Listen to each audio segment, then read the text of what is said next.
The training hall was quiet until the door opened. Then silence turned to instinct. Every alien cadet froze as the predator stepped in. 7 feet of blue-gray muscle, eyes like carved knives. The rumors had been true. One wrong move and someone wouldn't walk out. But when the air thickened with fear, one student didn't flinch. The human just stood up. No threat. No words. Just that single, calm movement that ended a fight before it began. What made every species tremble? While humanity stayed still? If stories like this remind you why humans are legends, hit that like button. Subscribe for more powerful HFY tales that prove courage isn't about muscle or tech. It's about heart. And hey, share this one. Someone out there might need the reminder that sometimes stillness can shake an entire galaxy. The training hall hummed with the soft rhythm of machines, screens blinking, air filters whispering. It was supposed to be a place of order, of young minds sharpening themselves into officers who'd one day keep the peace between stars. But that peace shattered the moment the door hissed open. The new transfer didn't walk in. He entered like a breach. A single shadow crossed the threshold, and the room changed. Conversations died mid-word. The hum of equipment seemed to choke itself quiet. Even the instructor's scales flattened against his skull in silent instinct. 7 feet of blue-gray muscle filled the doorway. Eyes like razors scanned the room, cutting across species, furred, feathered, scaled, and froze them all in place. Talaric, from a world built on predation and dominance. He didn't just arrive. He hunted his way in. Every cadet felt it, that cold, primal message older than language. This was a creature whose ancestors had survived by killing. And now he was here, among them, claiming a desk like a wolf walking into a nursery. The instructor cleared his throat, voice steadying. "Cadet Talaric, welcome to..." Talaric didn't answer, his head tilted, nostrils flaring. You could almost see him reading the room. Heartbeats, pheromones, every flicker of fear. To him, the class wasn't made of students. It was made of threats and weaknesses. One alien cadet's breathing spiked. Talaric's eyes slid toward him like a blade. The student froze mid-inhale. A second later, Talaric smiled. It wasn't friendly. It was diagnostic, as if he'd just confirmed what he suspected. "Pray." The instructor's crest twitched. "Take any seat, cadet." But Talaric didn't sit. He moved with slow, liquid precision to the back of the room and stood.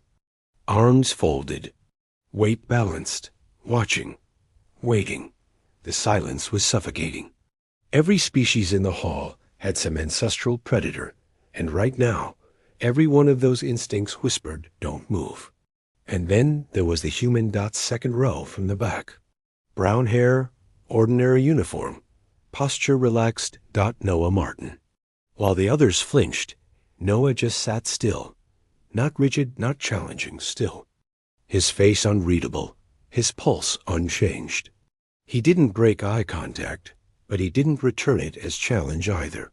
It was like watching calm water refuse to ripple. Talaric noticed. Predators always do. Something about that stillness wasn't right.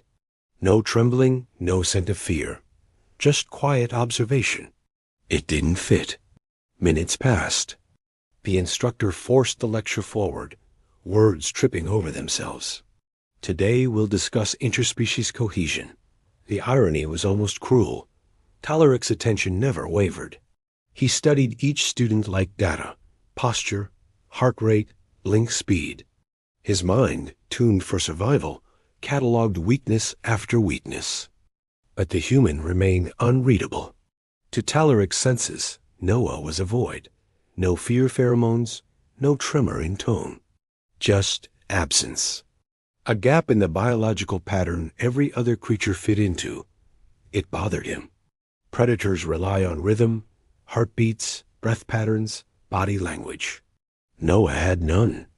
The human stillness was so deliberate it felt wrong, like staring at something alive that had learned to move like the dead. Talaric flexed his claws once, quietly testing the air. The tension in the room rippled like heat off metal. Then, 9 minutes into the lecture, the Predator spoke. My last school feared me. The words dropped like a weight. His voice carried that kind of cold, quiet threat you didn't need to understand. Your body understood it for you. They were right to. Every cadet froze. Talaric tilted his head slightly, voice low. I put 3 in the infirmary. If you're not worthy, you won't last. The silence cracked into fear. You could taste it. One cadet's hands trembled so hard his hollow notes flickered. Then a sharp metallic ping echoed the false corridor alarm. Instinctively, everyone turned. Everyone except Noah. The sound was all Talaric needed. In a single fluid motion, his arm extended, SHKK. A curved blade snapping out from his wrist with mechanical grace. His spines flared. T-hiss filled the air. Not mechanical, but chemical. Dominance pheromones. Every creature in the room staggered. The Vian collapsed instantly, choking. The air turned thick with panic. Every breath carried a command, submit. The instructor stumbled back, trying to call security, but the Predator's eyes had already locked on the human. Still no reaction. Noah didn't move. Didn't blink. His breathing stayed steady, even as panic crashed around him. And then he moved. Not fast, not loud, just deliberate. His chair slid back with a soft scrape. He rose, one calm, balanced motion. Every sound in the room vanished. Even Talaric stopped mid-step. The Predator turned, blade half raised. His species had 1,000 ways to read intent. Heart rate, muscle tension, microcent. But Noah? Nothing. For the first time in his life, Talaric felt a spark of something his kind didn't have a word for. Not fear, something colder, recognition. Because somewhere, deep in his instincts, he remembered this look, from the jungles of his homeworld, when he'd locked eyes with something ancient and patient that had watched from the dark. Something that didn't flee. Something that waited. Noah's gaze held him there, not aggressive, not submissive, just knowing. Talaric's blade lowered a fraction. His pheromones faltered. His hand twitched. Noah took a single step forward. It was perfect, silent, controlled, centered. His weight didn't shift wrong. His breathing didn't spike. It was a motion that told every creature watching that this was an instinct. It was training. Predators live by patterns. And right now, every instinct in Talaric screamed that this man had none. The Predator took one involuntary step back. The blade clicked softly back into his arm. No words, just surrender through silence. And then, as if nothing had happened, Noah sat down again. The instructor, gasping for breath, croaked 2 words that would echo through the academy for weeks. Class dismissed. The room emptied like a battlefield after a silent war. Desks still toppled, datapads scattered, the faint chemical tang of alien pheromones clinging to the air like smoke after fire. Only 2 figures remained. The instructor, trying to steady his breathing, and Noah Martin, the human who'd just undone a predator without lifting a weapon. Talaric had left the hall wordlessly, his heavy footfalls echoing down the corridor. Each step sounded less like retreat and more like confusion. No one had ever refused to submit before. The instructor turned to Noah, voice barely a whisper. He had a blade. Pheromones. You had nothing. Noah shook his head slowly. I had plenty. He said it like someone listing weather patterns, calm and factual. I had 10,000 years of violent history, on a planet that never gave us mercy. The instructor frowned, tried to make sense of it. I had ancestors who learned to fight without claws, who turned fear into strategy. I had instincts older than any star map. And most of all, Noah's gaze drifted toward the doorway where Talaric had disappeared. I had the advantage. The instructor blinked. Advantage? I didn't want to fight him. Noah said it simply, as though it explained everything. And somehow it did. That night, The story spread faster than the Academy's networks could contain it. Every cadet whispered the same thing. The humans stood up, and the predators sat down. By morning, the incident was everywhere, replayed in simulations, debated by xenopsychologists, dissected by command instructors. But no one could define why it had happened. So they analyzed. The hollow footage was slowed to a crawl, frame by frame, heartbeat by heartbeat. They watched Noah's motion, measured it with precision. His breathing, stable. His posture, symmetrical, grounded. His pupils, constricted, not dilated, meaning he wasn't afraid.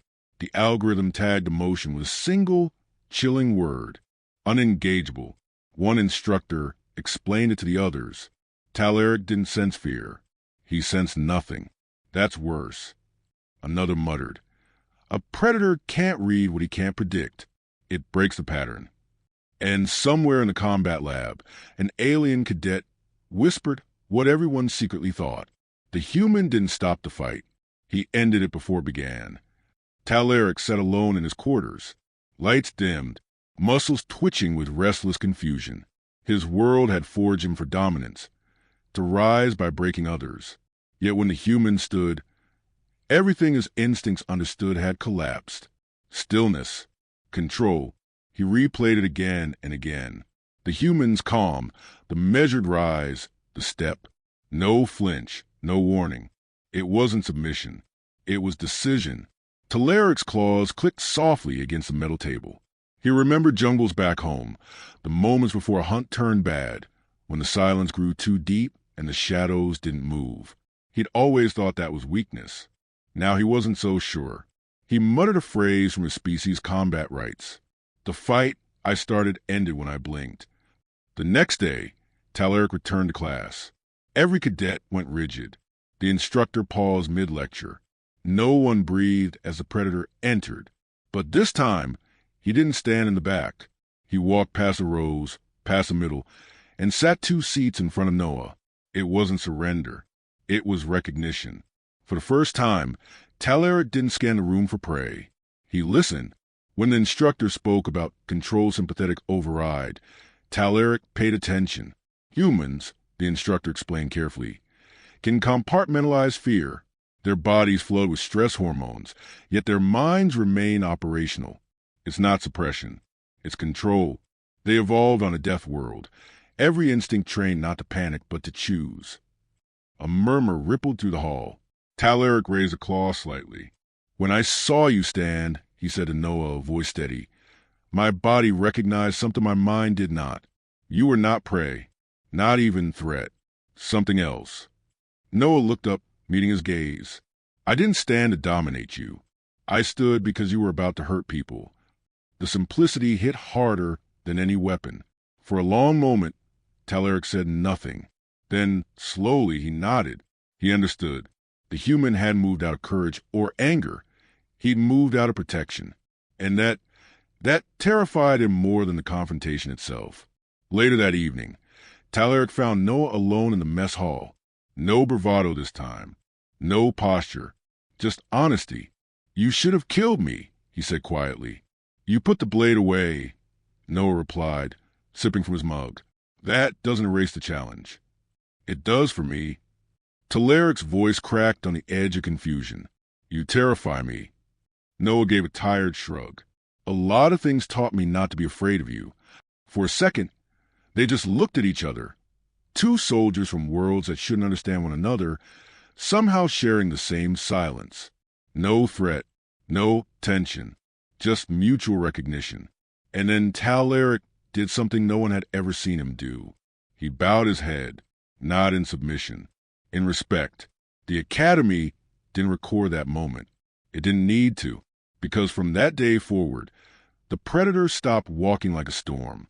He walked like someone who'd seen the edge of true strength and realized he'd been looking in the wrong direction all along.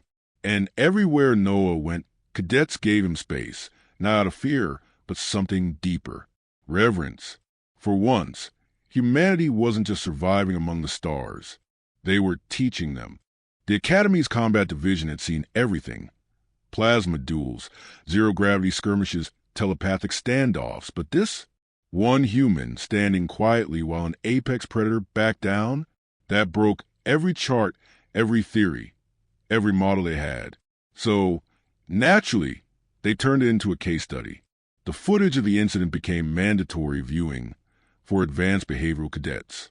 Dozens of species crowded the observation hall, hollow screens flickering with frozen frames of Noah Martin midstand.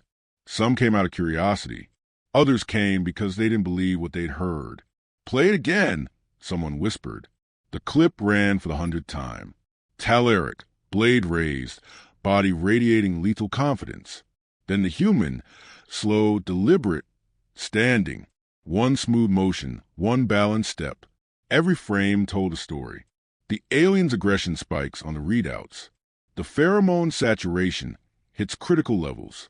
Every living thing in the room breaks, except one. Human vitals, stable. Heart rate, resting. Pupil dilation, minimal. Emotion analysis, unreadable. To every analyzer, it looked like something impossible. How could a creature evolve from prey animals sit calm in front of a predator's killing display? The instructor leading the session, Jarrell, an old reptilian scholar, leaned forward, his voice gravel-soft. "You are watching a contradiction," he said. "A mind that evolved to fear. Train itself to use fear as a signal, not a command." The class stayed silent. Jarrell pointed to the hollow of Noah frozen mid-step. "Do you see that posture? That isn't defiance. That's control. You're not looking at instinct. You're looking at discipline." He paused, letting the words sink in. Humans don't overcome fear by removing it. They coexist with it. They make room for it, then act anyway. The hall stayed deathly quiet. Even the ventilation hum felt respectful. Jarrell turned projection off. That's what terrifies predators. Not strength, not power. The choice to act without surrendering to fear. Meanwhile, elsewhere on the station, Talaric sat in the neural lab surrounded by hollow feeds of his own data. Every reading mocked him. Every line of biological telemetry spelled out the same failure. The moment his dominance response had crashed, he'd been bred for control, engineered for fearlessness. But the human stillness had cracked something primal inside him. He clenched his claws, flexing against the data table until it creaked. He couldn't erase that step, that sound, that impossible calm. "You hesitated," murmured the lab assistant, a nervous Sauronian with 4 fingers tapping nervously. That's what broke the sequence. Talaric's gaze didn't move from the hollow. "No, he didn't let me finish it." The assistant frowned. "What do you mean?" Talaric's eyes narrowed. "He took away my context. Every instinct I had expected prey, expected reaction. When I got none, my system failed." He looked up, eyes glinting. He didn't fight. He didn't freeze. He chose. Later that day, Talaric found himself walking toward the observation deck. Noah was already there, leaning against a rail, watching the stars spill across the void like scattered embers. The predator stopped a few meters behind. "You changed something in me," Talaric said quietly. Noah didn't turn. "You changed yourself." "I dreamed of that step," Talaric admitted. "It wasn't a threat. It was a decision, a line drawn before violence." Noah nodded faintly. "We fight to protect, not to dominate." "Then why?" Talaric asked, almost pleading. "Do you win so often?" Noah looked out at the stars, old light from dead suns. "We don't win because we're invincible. We win because we don't stop trying." The alien studied him, the simplicity of those words somehow heavier than armor. "You die easily," he said. "Yeah," Noah replied softly. "But we live hard enough to make it mean something." Talaric lowered his head slightly, an old gesture of respect from his world. The silence between them was almost sacred. Back in the lecture hall, Instructor Jarrell played a final sequence, a slow-motion reconstruction of the confrontation, annotated by the Academy's AI. As Noah stood, the AI's analysis shifted color, red for danger, yellow for uncertainty, blue for unreadable. When Noah locked eyes with Talaric, the display turned white. A new classification appeared, adaptive neutralization, human behavioral trait. Jarrell addressed the cadets. "Every species here has instinctive responses. Fight, flee, submit, or deceive. Humans develop something else, a capacity to pause, to assess, to decide before acting. He turned, gaze sweeping the silent room. That pause is what makes them dangerous, because it means they are never ruled by the first emotion that hits them. Someone whispered, "So, discipline is stronger than instinct?" Jarrell smiled faintly. In humans, they're the same thing. Instinct trained. Word spread to the academy faster than ever. By the end of the week, even battle-hardened instructors were quoting the incident as the lesson of stillness. Talaric, once feared, became a student again, shadowing Noah through classes, training sessions, even the mess hall. Others watched, uneasy at first. But something unexpected happened. The atmosphere shifted. Less posturing, less dominance, more quiet respect, because they'd seen what one calm human could do, not with strength, but with restraint. Noah never sought fame. He didn't talk about it, didn't relive it, but everywhere he walked, whispers followed. That's the one who stood. That's the one the predator couldn't read. One night, on the observation deck again, Talaric asked, "Do you ever fear anything human?" Noah smiled faintly. "Every day." "Then how do you hide it so well?" "I don't," Noah said. "I just learned not to give it control." Talaric thought for a long moment before nodding slowly. "Then maybe fear isn't weakness." "It never was," Noah replied. "It's just a signal that tells you something's worth standing for." The predator said nothing more. He didn't need to, because that night, for the first time in his life, Talaric understood what true strength looked like. Not loud, not violent, but deliberate, controlled, human. And the lesson would ripple far beyond the academy walls. The assembly hall was full. Every seat, every rail, every upper tier packed with cadets and officers. The air shimmered with tension, the kind that only comes before something historic. Instructor Jarrell stood at the podium, his old scales catching the soft light. Behind him, a large hollow hovered, paused on a single frame. The moment Noah Martin stood, Jarrell looked across the sea of faces, dozens of species, all watching that image like scripture. "Today," he began, "we're not studying tactics or weapons or victory. We're studying restraint." The crowd shifted. Some nodded. Others didn't understand yet. Jarrell continued. When Cadet Talaric drew a weapon, one student stood. No weapons, no shields, no aggression, only stillness. That single decision changed what strength means in this academy, and maybe beyond it. A murmur rippled through the hall. Jarrell gestured toward the front row. "Cadet Talaric has requested to speak." The predator rose. He walked to the front. No swagger now, no dominance, only quiet purpose. His voice, when it came, was deep and resonant. "On my world," he said, "strength means forcing submission. To dominate is survival. To hesitate is death. That is what I believed." He looked up at the hollow. Noah frozen mid-stand, calm and steady. But I saw something that broke that belief. I saw strength in stillness. I saw restraint hold back violence stronger than any weapon I know. His claws flexed slightly, but there was no threat in them, only sincerity. "I drew a blade," he said quietly. He answered with peace. "And I learned that sometimes strength isn't the power to kill. It's the power to choose not to." No applause followed, just silence, a heavy, understanding silence. Then, slowly, the predator stepped aside. Jarrell nodded toward Noah. "Cadet Martin," he said softly, "the floor is yours." Noah stood awkwardly. He hated attention, and it showed. His voice wasn't loud, but it carried. "I don't have a speech," he said, scratching the back of his neck. "I just want to explain why I stood." He looked out at the crowd, thousands of eyes, predatory and peaceful alike. "Back home, we learn a lot of hard lessons," he began. "We learn what happens when no one stands up. We lose people. Good people. Sometimes whole cities." His tone was quiet, conversational, not grand, not heroic.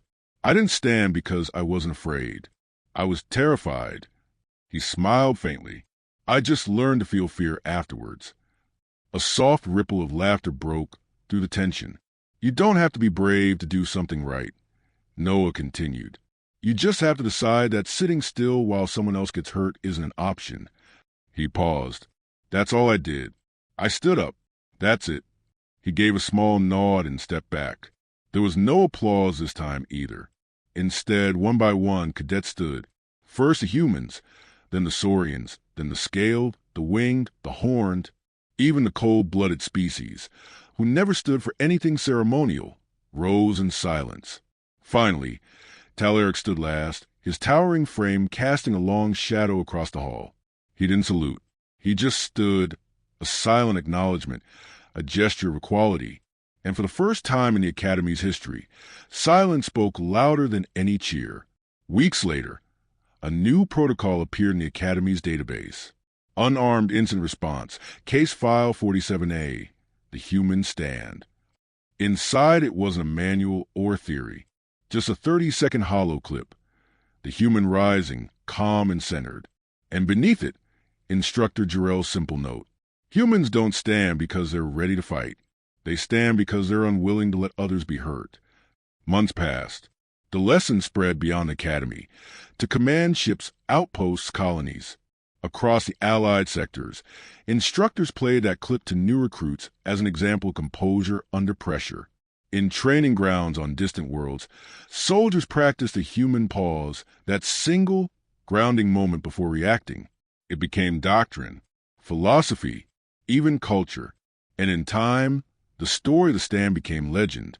On a far frontier planet, years later, a young alien soldier froze under fire. His unit panicked, ducking behind shattered walls as plasma bolts screamed past. His instincts screamed to flee, but he remembered a lesson from an old Academy file. He took one breath. He stood, not to fight, to steady the others. And in that heartbeat, the chaos stopped. The team followed his calm, rallied, and lived. Somewhere in the back of his mind, he could still hear a human voice saying, "You don't have to be brave, just decide standing is better than doing nothing." Back on the original Academy station, Noah sat alone on the observation deck again. He watched the same stars, now knowing that his small act had rippled farther than he'd ever imagined. Talaric joined him quietly, sitting this time, no longer towering, just present. "They're calling it the stand," he said, almost amused. Noah sighed. They'd make a name out of anything. "Does it bother you?" "A little," Noah admitted. "I didn't mean to make a scene. I just didn't want anyone to get hurt." Talaric looked out at the stars, mandibles flexing in thought. "On my world, we teach younglings that predators rule the weak. I think I'll start teaching them that predators stop when someone stands." Noah chuckled softly. "Good start." The alien glanced sideways at him. "You change me, human." Noah shook his head. "You change yourself." A pause. Then Talaric smiled, not a baring of fangs, but something quiet and real. "Maybe," he said, "but you gave me the reason to try." They sat in silence for a long time. Two soldiers from worlds apart, united by something older than biology, understanding. Out beyond the viewport, a transport ship cut across the stars. On its hull was a single emblem, newly adopted by the Academy, a simple outline of a human figure rising from a chair. Beneath it, the words glowed faintly. "Stand for one, stand for all." And somewhere, across the endless void, species whisper the same truth that had echoed since that day. Humans don't always win because they're the strongest. They win because when fear takes the room, they stand anyway.